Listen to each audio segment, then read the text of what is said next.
সাবেক প্রধানমন্ত্রী শেখ হাসিনার রায় হয়েছে, এ বিষয়ে আমার কোনো মন্তব্য নাই। বিজেপি কর্তৃক যে হত্যাকাণ্ড সংঘটিত হয়েছে সেই মামলায় কর্নেল রেদওয়ান আর একজন মেজর এবং অন্য দুইজন পুলিশ অফিসার, এদের বিরুদ্ধে ফরমাল চার্জ দাখিলের পর তাদের এই দুইজন হাজির আছেন, আর্মি পার্সোনাল দুইজন হাজির আছেন, তারা গ্রেপ্তার হয়ে জেল হাজতে আছে। আর বাকি দুইজন পলাতক অবস্থা থাকায় তাদের এনিয়ার আসছে, অর্থাৎ ওয়ারেন্ট জারি হয় নাই, জারি করা সম্ভব হয় না, পলাতক গ্রেপ্তার করা সম্ভব হয় নাই, সেই রিপোর্ট আসছে, বিজ্ঞপ্তি হয়েছে। এখন স্টেট ডিফেন্স নিয়োগ হবে আজকে এবং চার্জ হিয়ারিংয়ের জন্য আগামী 4 ডিসেম্বর ধার্য হয়েছে। এছাড়া তাদের পক্ষে একটা অ্যাপ্লিকেশন দেওয়া হয়েছিল দুজন আর্মি অফিসারের পক্ষে, যদিও তারা আজকে শুনানি করেননি। যে বিষয়টি গতকাল অনারেবল চেয়ারম্যান স্পষ্ট করেছিলেন, আজকেও বিষয়টি উপস্থাপিত হয়েছিল, সেটা হচ্ছে যে তারা তথ্য প্রযুক্তির মাধ্যমে ভার্চুয়ালি হাজিরা দিতে চান।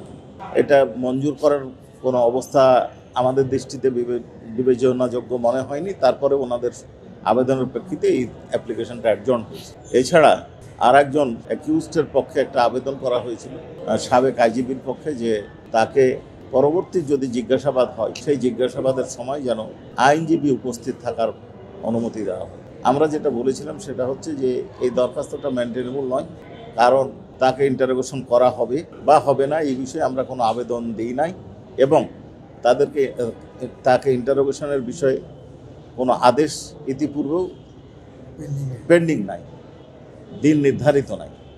তারপরেও তারা জোরাজোরি করেছেন এবং শেষ পর্যন্ত অ্যাডজর্নমেন্ট চেয়েছেন যে অ্যাকিউজডের উপস্থিতিতে তারা এই দরখাস্ত আনতে চান। তারা বলতে চেয়েছেন যে তাদের অ্যাকিউজকে ধমক দেওয়া হয়েছে, চাপ প্রয়োগ করা হয়েছে। আমরা বলেছিলাম যে এই বিষয়টা সেপারেট অ্যাপ্লিকেশন আকারে আসতে পারে, যদিও এই অভিযোগটা অসত্য। বারবার মৌখিক আবেদনের প্রেক্ষিতে এটাও পরবর্তী ধার্য তারিখে শুনানির দিন ধার্য করেছে। এছাড়াও সিলেটের সাংবাদিক আবু তরাব মামলায় আমরা অ্যাডজর্নমেন্ট পিটিশন করেছি, ইনভেস্টিগেশন কমপ্লিট হয়নি এই জন্য।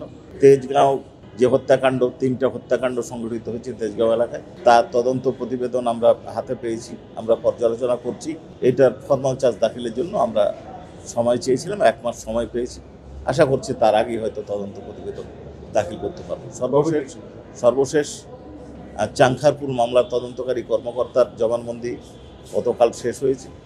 আজকে তার জেরা শুরু করেছেন অ্যাকসেট, অর্থাৎ ইন্সপেক্টর আরশাদের পক্ষে জেরা শেষ হয়েছে। অপর দুজন কনস্টেবল আব্দুর রহমান এবং আরেকজন নাসিরুলের পক্ষে জেরা শুরু হয়েছে, সেটা সেকেন্ড হাফে কন্টিনিউ করবে। তদন্ত প্রতিবেদন আমরা পর্যালোচনার আগে বিষয়বস্তু বলতে চাচ্ছি না। 3 জনকে হত্যাকাণ্ডের অভিযোগ প্রমাণিত হয়েছে, পুলিশের টপ পার্সোনালরাও জড়িত আছে, আবার মাঠ পর্যায়ে যারা পারপিট্রেটর, যারা অপরাধ সংগঠন করেছেন তারাও আছে, সিভিলিয়ানও আছে। এই 2 জন অ্যাকিউজডের ব্যাপারে যখন আমরা ফরমাল চার্জ দাখিল করেছি তখন তারা চাকরিতে, অর্থাৎ বিজেপি থেকে ট্রান্সফার হয়ে তাদের অরিজিনাল বাহিনী সেনাবাহিনীতে ফেরত গেছিলেন। এইটুকু তথ্য আমাদের কাছে আছে। আইন অনুযায়ী নিশ্চয়ই ব্যবস্থা গৃহীত হয়েছে বা গ্রহণ করা হয়েছে, এটা আমরা বিশ্বাস করি। তবে তাদের বর্তমান স্ট্যাটাস আমাদের জানা নেই। তবে আমরা বিশ্বাস করি আইন অনুযায়ী ব্যবস্থা হচ্ছে। তবে আমাদের এখানে বিচারের ক্ষেত্রে এটা গুরুত্বপূর্ণ বিষয় নয়।